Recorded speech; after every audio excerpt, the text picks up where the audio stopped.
So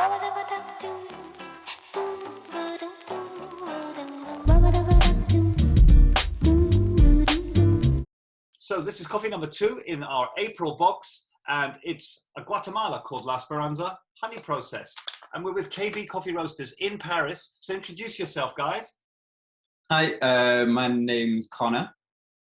My name is Remi, and I'm the roaster, and Remi is head of the roastery over here at KB, and that's our lovely Dietrich machine behind us. We opened 2 years ago, the roastery. Before that, we roast in a sharing place with some other roaster, and we have a second shop in a 9 area in Paris. The first one, the original, yeah. Where Remi's been working on and off for the last 10 years, but I'm the new guy. I've only been on the team since the end of September. Yeah, it's a pretty cool space. It's a pretty cool space. So how did KB start? What was the sort of evolution? KB1 opened in 2010. Nico, the owner, come back from Australia, and in 2010 in France there was no coffee shop. There was no specialty coffee, so he wanted to open a place like he saw in Australia. So he opened in 2010 KB1. In 2015, we start to roast. We want to start to roast for control more the process, more the coffee. And finally, 2 years ago, we opened Back in Black, the second KB. This is the roastery, but this is also a coffee shop like the first one. KB's kind of philosophy on specialty coffee, can you describe it for me? I think the most important thing for us is that we enjoy the coffee. That's regardless of kind of all of the other things, the most important thing is that if we enjoy the coffee, then we will be able to transmit that love of the product onto our customers. It's pointless for us to be buying and roasting coffees that we personally wouldn't drink or wouldn't be happy with, or are going, well, you know, it's okay, but that's what the customer wants. The most important thing for us is that if we love it, we'll be able to sell it, not in a monetary sense, but in an actual, like, this is amazing, this is a delicious coffee, and we're not just saying that, it's because we actually believe it, and that's kind of what everything is based on here. So the La Esperanza, how did you discover this coffee? It started in Back in Black at the roastery. Some days, one friend of us, Justin, ex-roaster in 5 Elephants, come with friends called Agatha. And this girl, Agatha, just starts a business in green coffee with Joya. The company calls 88 Grain, and it's focused in Guatemalan coffee. So he came in Back just for drink coffee and discover the shop. We discussed with her, and finally she come with some samples. And honestly, it was the best Guatemala I ever kept. And finally, we work with Joya and Agatha. And what is cool and different compared to other William Potter, it's Agatha, it's in Europe, but Joya, it's always in Guatemala.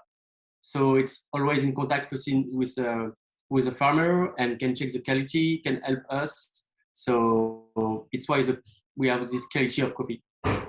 It's kind of one of these things that they're doing a lot of. I mean, this is the whole point. This is why we're here. They're doing a lot of experiments with different wet processing as well. They're doing a bunch of different things. So this is it's unusual for Guatemala, and I think that's part of what makes it special, is that it's a honey process. So we see washed and very washed coffees coming out of Guatemala, and they're great and they're clean. And then Agatha shows up with this box of surprises full of honey process and naturals and all sorts of funky things. So this, I think, sort of takes it to the next level, if you know what I mean. Fantastic.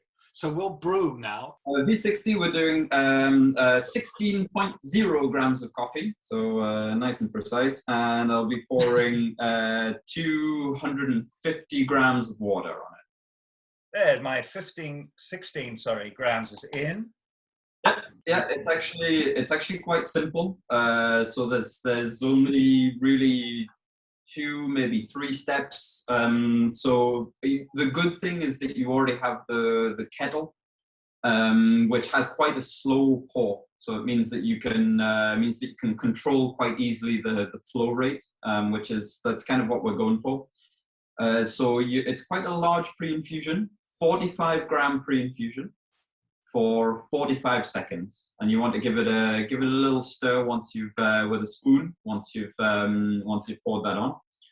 Wait the 45 seconds. The bed might dry out just a little bit, but don't worry. You want to wait that 45 seconds, and then pour nice and slowly all of the rest of the water.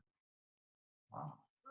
Yeah, and you're looking at pouring in the center little circles about the size of a 50p piece. Amazing. This is a very different recipe to what I normally do, so I'm excited to try this. Ideally, you have sort of a target time. You know, you don't want to go too fast, too slow. You want to finish pouring at around about 1 minute 45 seconds. And then just afterwards, give your V60 a little swirl. So take the top of the V60 and just give it a little swirl around like this and pop it back down. At the end? Yep, right at the end, just after you finish pouring. So then from around about the 2 minute mark, you just don't touch anything at all. You just let it draw down. Total amount of water? 250 grams of water total. Temperature of kettle? 95 degrees. The brew is very, very hot because there's a lot of temperature lost in the during the brew. The moment that you start pouring water on things, it just suddenly drops in temperature. So I like to go nice and hot. So first pour the pre-infusion. Just gonna pour 45 grams of water. And then give it a quick stir. Great. Stir.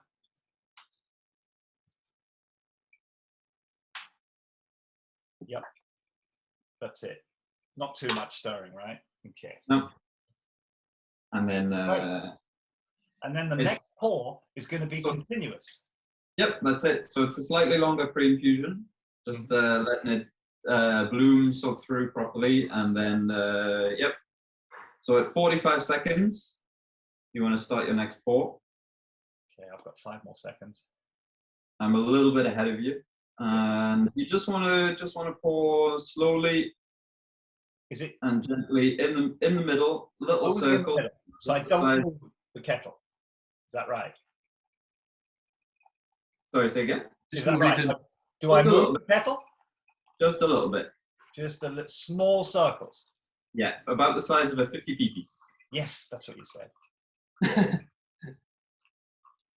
Okay. I'm worried I'm going too slow. But you said it should take about how long? So you want to finish pouring at about 145.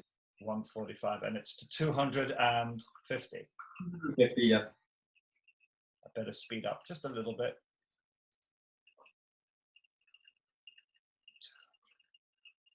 And then just after your pour, I'm going to give you a V60 just a little bit of a swirl. 250, then 220, 230. I think it's a pouring method that you get used to the more you do it. You get the hang of how fast or slow you need to pour. But I mean, perfect. And then, so you want to take the top of your V60 and just give it a little swirl, just a gentle little swirl. Yeah, takes the coffee from the edges of the filter paper and puts them into the bed. I think I should have done it earlier. There's a little ring around the top, but not much. So I think that did pull a lot of it off the edge. There you go. That's it. And now you appreciate the aromas. That's the, yeah, there you go. I love this recipe already, because I haven't done one which is just a single pour, allowing this different type of extraction. I'm normally one that pour and drain, pour and drain. So yeah, will this be something more involving more immersion? it's yeah, I mean, I guess so. I think it's probably closer to. So I'm a big fan of flatbed coffee drippers. I think my favorite dripper is the Kalita, but the Kalita 155, the one that's like, yep, that's a little cylinder. That's my favorite. The filter papers are a little bit tough to deal with sometimes. They like to do their own thing, but this is yeah, I mean, this is see, yours has finished a little bit faster than mine. I think your drawdown time was so. Perhaps you've gone ever so slightly coarser. I have probably, yeah. Ours is just about finished. I was aiming for around about 4 minutes and 15 seconds total time. Okay.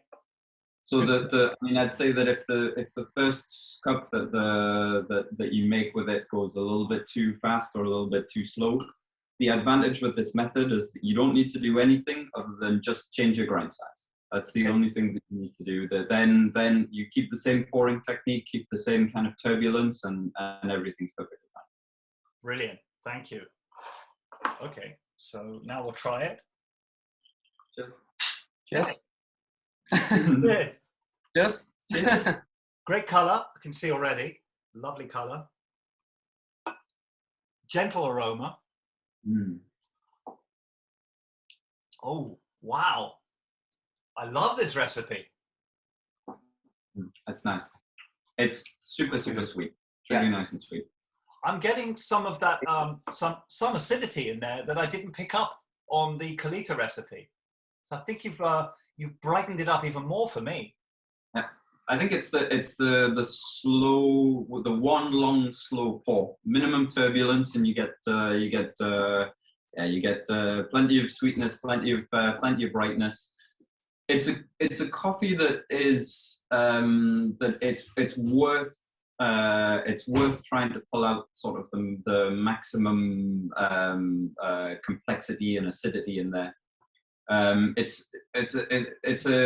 has a really interesting flavor profile, because we when we first tasted our very first roast of this, we went, oh, it's a very classic classic filter coffee, lots of milk chocolate, lots of praline, not a huge amount of acidity, but a good amount of fruit, a little bit jammy. The process comes through really nicely, but it's also really clean.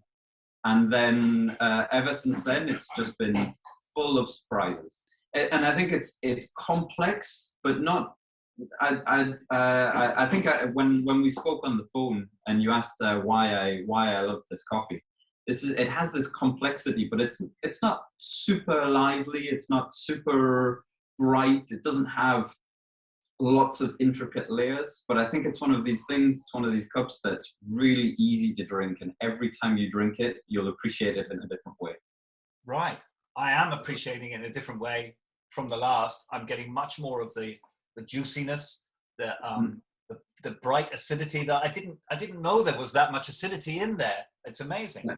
I mean, could we talk about the honey process and how that's influenced this coffee? Because like you said, I'm not tasting much of the typical Guatemala characteristics here. This is something quite different. So it's volcanic soil. We're in the Acetenango region, so we've got lots of very mineral-rich soils. It's not at a very high altitude. We're at 1,500 meters, so it's kind of, you think that for a Guatemalan coffee it would be, I guess that I'll put this in inverted commas, it's normal, it's standard. But then the honey processing really kind of takes it to another level. You add all sorts of kind of jammy notes in there, a lot more. All of the fruit that I'm kind of tasting in this coffee, it's all stewed fruit, jammy notes. which really works with that kind of classic Guatemalan profile of milk chocolate, praline, the nice round body. So it kind of, you end up with this, the processing that just, it takes that Guatemalan classic profile up just a couple of levels and makes it that little bit more interesting. Could you give some viewers who don't know about the honey process in too much detail, just give them a basic overview?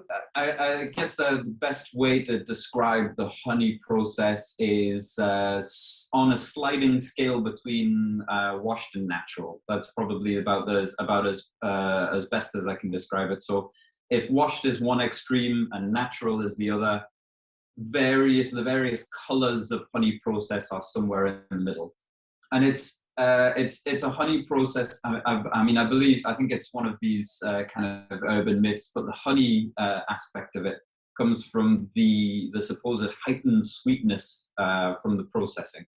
So the idea is that this is all talk and hearsay, but with washed coffees we wash away a lot of the potential sugars. And with natural coffees, we can over ferment them quite easily, and that honey is this nice sweet spot in the middle. Of course, we know we have amazing natural coffees, amazing washed coffees that are all super sweet. Of course, they're alongside ours in the box. That's well, without a doubt, but that's why it's called the honey process. There's colors, so there's white honey, yellow honey, red honey, black honey, and all sorts of things in between. And that basically is a kind of very generic idea of how much pulp is left on the outside of the coffee beans when it's fermented. You can make 100 different honey processed coffees, and you could have one that's 99% removed, one that's 46% removed, one that's 13% removed, and have completely different flavor profiles for all of them. That's very true. That's interesting about the honey, is that there is many colors, and even the colors themselves, you could go from a red to a yellow honey and have in between. You don't necessarily, possibly why they didn't give it a color for La Esperanza is that there are so many different levels to this. Well, I think it's it's one of these issues in specialty coffee is that we're still finding the terminology to put on things. But in terms of flavor profile, I think this is on the slight closer to the washed end of things. Brilliant. Well, lovely to talk to you guys. Fantastic coffee, and thank you for teaching us about the honey process and a brilliant recipe. So I'm going to use it a lot more for sure. Very much. It's my go-to when I'm making coffee at home.